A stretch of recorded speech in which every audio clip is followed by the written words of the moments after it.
உன்னை என் மகன் என்று கூடவே வெட்கமாக இருக்கிறது. எனது பரம் எகிரியான அரின் பேர் உச்சரித்துக் கொண்டிருக்கும் நீ என் மகன் இல்லை, இல்லை, நீ என் மகன் இல்லை, நீ என் எதிரி. இன்றோடு உன்னை அழித்து விடுகிறேன். தந்தையே, உங்கள் அறியாமை நினைத்து நான் மிகவும் வருந்துகிறேன். பகவான் யாரை காக்க வேண்டும் என்று நினைக்கிறாரோ அவரை யாராலும் அழிக்க முடியாது. அதுவே அவர் அழிக்க வேண்டும் என்று நினைத்துவிட்டார் அவரை யாராலும் காப்பாற்ற முடியாது. அதுக்கு நானே சான்று. கடுமையான ஆயுதங்களை கொண்டு என்னை தாக்க சொன்னீர்கள். யானையை கொண்டு மிதிக்க வைத்தீர்கள். கூடிய பாம்புகளை கொண்டு தீரச் செய்தீர்கள். மலை உச்சியிலிருந்து கீழே தள்ளீர்கள். விஷம் கொடுத்தீர்கள். பட்டினி போட்டீர்கள். கடம் குடியிரு காற்று நீர் நெருப்பு போன்றவற்றால் என்னை கொலை நேர்த்தீர்கள். ஆனால் என்னவாயிற்று? நான் பகவான் அரியின் நாமத்தை நான் உச்சரித்துக் கொண்டே இருந்ததால் அவரின் நாமமே என்னை காப்பாற்றி விட்டது. போதும் உன் பேச்சு. நீ சொன்னது அத்தனையும் நான் நேரடியாக செய்யலை. என் வீரர்களை கொண்டுதான் செய்ய சொன்னேன். அதனால் தான் அந்த மாயாவரி அவர்களை ஏமாற்றிவிட்டு உன்னை காப்பாற்றி விட்டான். ஆனால் இம்முறை அது நடக்காது. கசப்பு நேரடியாக உன்னை கொல்ல போகிறேன். என் எதிரியானாரி நீ எப்படி காப்பாற்றுகிறான் என்று பார்க்கிறேன். தந்தையே, தயவு செய்து பகவானை எதிரி என்று சொல்லாதீர்கள். அனைத்து ஜீவராசியின் இதயத்திலும் அவர் நண்பனாக இருக்கிறார். உங்கள் இதயத்திலும் அவர் இருக்கிறார். எங்களையும் அவர் காக்கிறார். தயவு செய்து பகவானை எதிரி என்று ஒருபோதும் சொல்லாதீர்கள். சொல்வேன், ஓர் ஆயினை சொல்வேன். எதிரிகளை வென்றான் நான். அந்த ஆரையை தவிர எனக்கு வேற எதிரிகளை கிடையாது. மனமே ஒருவனுக்கு மிகப்பெரிய எதிரி. அந்த மனதை தன் இச்சைப்படி ஆட்டி படிக்கும் 5 குணங்களையும் நம்மை ஐக்கிய நடக்கும் விரோதி. மனம் உட்பட 6 குணங்களை நீங்க வென்றுவிட்டீர்களா? காமம், கோபம், மோகம், பேராசை, செருக்கு, பொறாமை போன்ற எதிரிகளை நீங்கள் வென்றுவிட்டீர்களா? பிறகு எப்படி தங்களுக்கு எதிரிகளே இல்லை என்று கொக்கரிக்கிறீர்கள்? தந்தையே, உங்கள் மனதை பகவான் அரியின் பாதத்தில் படிய வைங்கள். பகவான் அரியை நேசிக்க கற்றுக்கொள்ளுங்கள். அடை அறிவாள், என் குலத்தை அழிக்க பிறந்த கோடாரிக்காமே என்னையா அந்த ஆரின் பாதத்தில் சடலில் செய்கிறார். நான் கர்ஜித்தார் மூலங்கும் நடுநடங்கும். அந்த சராசரமும் அசைமுற்று இருக்கும். சர்வ சக்தி படைத்த என்னையா அந்த ஆரிக்கு சடலில் செய்கிறாய்.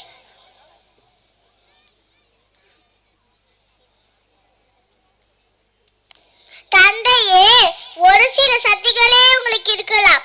பகவான் அரியோ பூரணமான சக்திமான். அனைத்து சக்திகளும் அவரிடமிருந்துதான் தோன்றுகிறது. அனைத்திற்கும் பிறப்பிடம் அவரே. இப்போதும் ஒன்றுமாகவில்லை. பகவான் அரியின் மீது உள்ள பகையை மனது பக்தியை ஏற்படுத்திக் கொள்ளுங்கள். நீங்கள் செய்த அனைத்து பாதிந்தோம் நிச்சயம் அவர் உங்களை காப்பாற்றுவார். இன்னும் முன்னிற பேசி பயனில்லை. இதோ இந்த தடாயா தலையை சுக்குநூறாக்குகிறேன். இப்பொழுதே உன்னை யமமுறிக்கு அனுப்புகிறேன். இறப்பதற்காக நான் பயப்படவில்லை. ஆனால் தெளிவாக ஒன்று சொல்லுகிறேன். நீங்கள் எடுக்கும் முயற்சி பயனற்றே போகும். பகவான் அரி என்னை நிச்சயம் காப்பாற்றுவார். எப்படி காப்பாற்றுவார்? எங்க இருக்கிறார் உனதாரி? எத்தனையோ பேர் நான் கொன்று குவித்திருக்கிறேன். அப்பொழுதெல்லாம் மறந்த உனதாரி இப்போது மட்டும் வந்து விடுவானா? அதுவும் இந்த இரணியகசிப்பின் கோட்டையில் உள்ள கடுமையான காயலை மீறி அவளை நுழைந்து விடுவானா? எப்படி வருவான் உனதாரி? இத்தனை காலங்கள் நீங்கள் செய்த ஐந்துகளை பகவான் அரி சகித்துக் கொண்டிருப்பதற்கு முக்கியமான காரணம் இருக்கும். ஆனால் இன்று நீங்கள் அவரை புரிந்து கொள்ள வேலை வந்துவிட்டதே என்றே நான் நினைக்கிறேன். பகவான் அரி எப்படி வருவார் என்று கேட்கிறீர்களே, அவர் எங்கும் வர வேண்டிய அவசியம் இல்லை. அவர் சர்வ வியாபி. எங்கும் நடந்திருக்கிறார், எதிலும் நடந்திருக்கிறார். அசைவனா அசையாதன இந்த அனைத்து பொருட்களும் நடந்திருக்கிறார். சர்வ வியாபி, எங்கும் நிறைந்திருக்கிறார், எதிலும் வந்திருக்கிறார். அப்படி என்றால் இந்த அறையில் இருக்கிறார் உனதாரி? நிச்சயம் இருப்பார். ஆனால் என் கண்களுக்கு தெரியவில்லையே.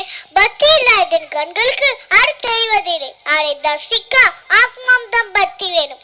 ஆன்மீக கண்கள் வேண்டும். அப்படி என்றால் ஒருவேளை இந்த தூணில் ஒளிந்திருக்கிறாரோ? அவர் தூணும் இருப்பார், துளுமிலும் இருப்பார். இல்லாத இடமேது இதை கண்டோர் பலர் உண்டு. துரும்பிலே பெரிய தூணிலே நிறைந்தவனே என்று அறிவார்.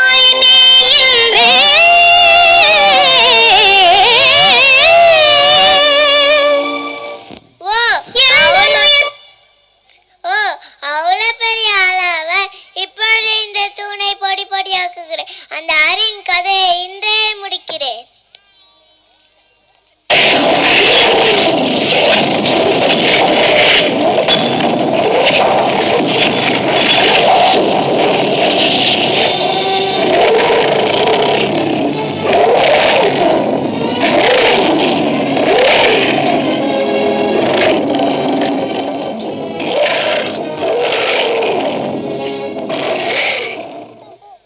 இது என்ன விகார உருவ?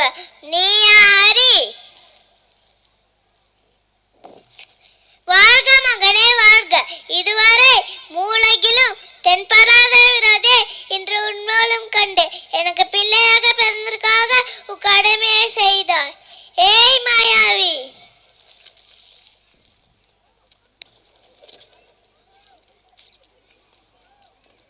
ஸ்ரீஹரி உனக்காக அவதரித்தவர். நீ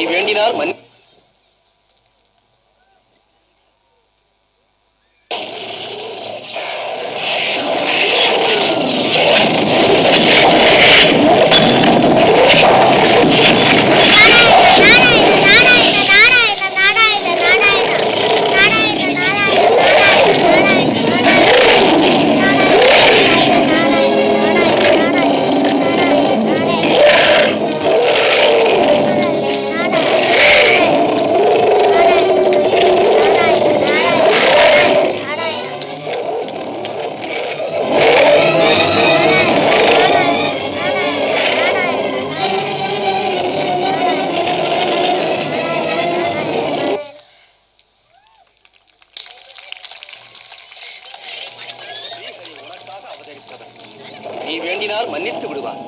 சாந்தி அடையும்படி பிரார்த்தித்துக் கொள். நமோ நரசிம்ம நமோ நரசிம்ம நமோ நரசிம்மா நமோ